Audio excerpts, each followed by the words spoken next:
राजस्थान का भानगढ़ किला अपनी डरावनी कहानियों और रहस्यमयी घटनाओं के लिए जाना जाता है। कहते हैं कि यह किला श्रापित है और यहाँ रात के समय कोई नहीं रुक सकता। कई लोग दावा करते हैं कि उन्होंने यहाँ अजीबोगरीब आवाजें सुनी हैं, परछाइयां देखी हैं और कुछ ने तो अजीब घटनाओं का अनुभव भी किया है। ये कहानी 4 दोस्तों राहुल, रोहित, पूजा और संजय की है, जो एडवेंचर और डरावनी जगहों को एक्सप्लोर करने का शौक रखते थे। उन्होंने भानगढ़ किले की भूतिया कहानियों को सुन रखा था और उन्होंने तय किया कि वे इस रहस्यमयी जगह का अनुभव खुद करेंगे। दिल्ली से जयपुर होते हुए भानगढ़ पहुंचने में उन्हें लगभग 6 घंटे लगे। रास्ते में उन्होंने कई गांवों से गुजरते हुए स्थानीय लोगों से किले के बारे में पूछा। हर कोई उन्हें चेतावनी देता कि सूरज ढलने से पहले वहां से लौट आना, नहीं तो वापस नहीं आ पाओगे। लेकिन इन दोस्तों को इन कहानियों पर विश्वास नहीं था। वे जब किले के पास पहुंचे तो वहां का माहौल ही अजीब था। चारों ओर वीरान जगह, टूटे फूटे महल और हवा में एक अजीब सा सन्नाटा। उन्होंने दिन में किला घूमा, जगह जगह पुरानी मूर्तियां, ध्वस्त दीवारें और एक विशाल दरवाजा देखा जिस पर लिखा था सूर्यास्त के बाद प्रवेश वर्जित है। रोहित ने हंसते हुए कहा, यार ये सब सिर्फ डराने के लिए लिखा है, कुछ नहीं होता यहाँ। लेकिन स्थानीय गाइड ने कहा, सर मजाक मत उड़ाइए, रात होते ही यह किला बदल जाता है, यहाँ आत्माएं भटकती हैं। चारों दोस्तों ने तय किया कि वे नियम तोड़कर रात में किले में रुकेंगे। वे अपने साथ टॉर्च, कैमरा और खाने पीने का सामान लेकर आए थे। शाम होते ही किले का माहौल बदलने लगा। हवा में अजीब सी ठंडक थी और वातावरण में एक रहस्यमयी नमी। रात करीब 11 बजे उन्होंने अपने कैमरे ऑन किए और रिकॉर्डिंग शुरू कर दी। वे धीरे धीरे अंदर जाने लगे। पूजा को अचानक ऐसा लगा कि कोई उनके पीछे चल रहा है, लेकिन जब उसने मुड़कर देखा तो कोई नहीं था।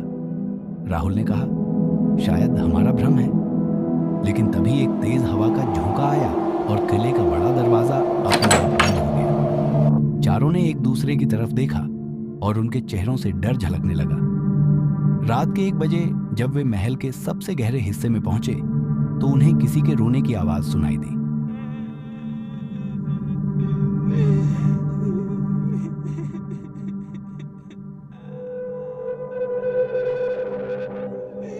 संजय ने कैमरा उस तरफ घुमाया, लेकिन वहां कुछ नहीं था।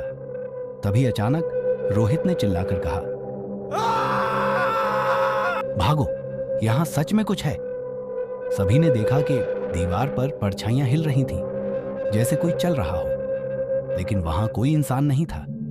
पूजा ने डरकर कहा, हमसे गलती हो गई, हमें यहाँ नहीं रुकना चाहिए था। राहुल ने टॉर्च जलाकर देखा तो सामने एक पुरानी साड़ी पहने और बिखरे बालों वाली औरत खड़ी थी, जो धीरे धीरे उनकी तरफ बढ़ रही थी।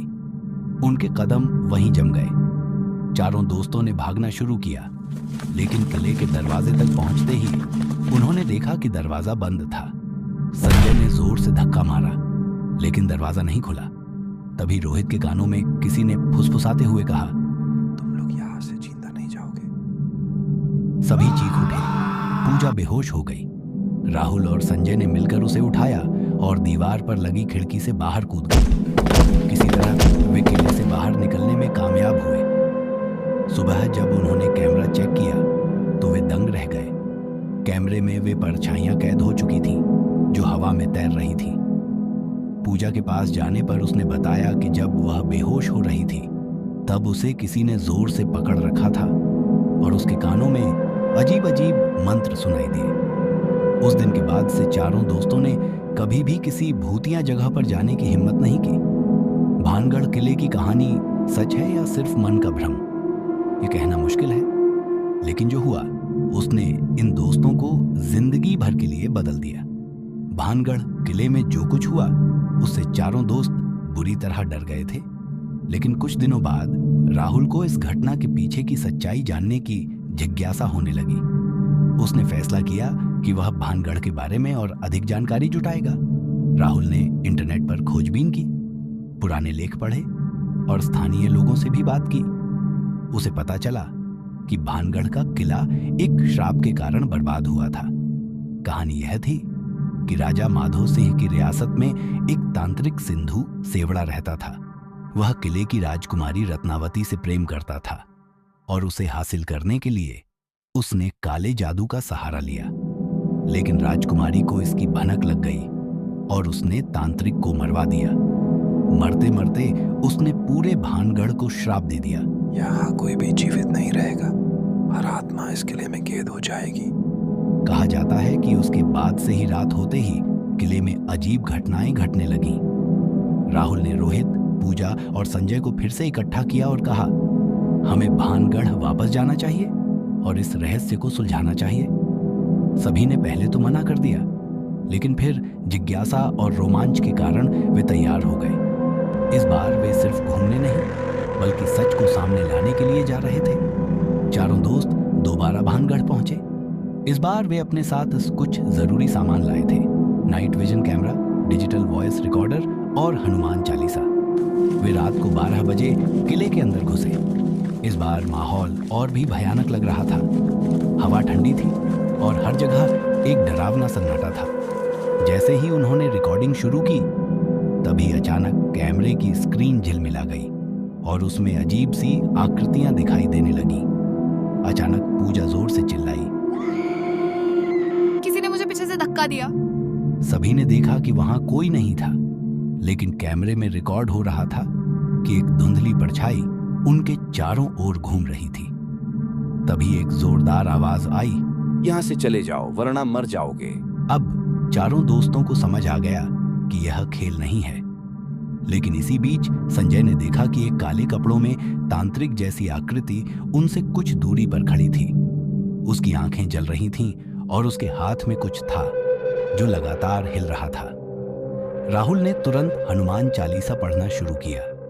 जैसे ही उसने 2-3 चौपाइयां पढ़ी, वैसे ही वह आकृति गायब हो गई। लेकिन अचानक रोहित जमीन पर गिर पड़ा और उसकी आंखें सफेद हो गईं। वह बुदबुदाने लगा, तुम लोगों को यहां नहीं आना चाहिए था। सभी घबरा गए। पूजा और संजय ने मिलकर रोहित को उठाया, लेकिन वह अजीब तरीके से हंस रहा था। राहुल ने उसके सिर पर हनुमान चालीसा रखी। तभी रोहित जोर से चीख उठा और बेहोश हो गया। अचानक किले के चारों ओर तेज हवाएं चलने लगी। दीवारों से अजीब सी गूंजने वाली आवाजें आने लगी और ऐसा लग रहा था कि पूरी जगह हिल रही है। किसी तरह चारों दोस्त दौड़ते हुए किले से बाहर निकले और जैसे ही उन्होंने मुख्य दरवाजा पार किया, सब कुछ शांत हो गया। सुबह होने पर रोहित को होश आया, लेकिन उसे रात की कोई भी बात याद नहीं थी। जब उन्होंने कैमरा और वॉइस रिकॉर्डर चेक किया तो उसमें कई अजीबोगरीब परछाइयां, आवाजें और डरावने चेहरे रिकॉर्ड हुए थे। इस घटना के बाद चारों दोस्तों ने तय किया कि वे फिर कभी किसी भूतिया जगह पर नहीं जाएंगे।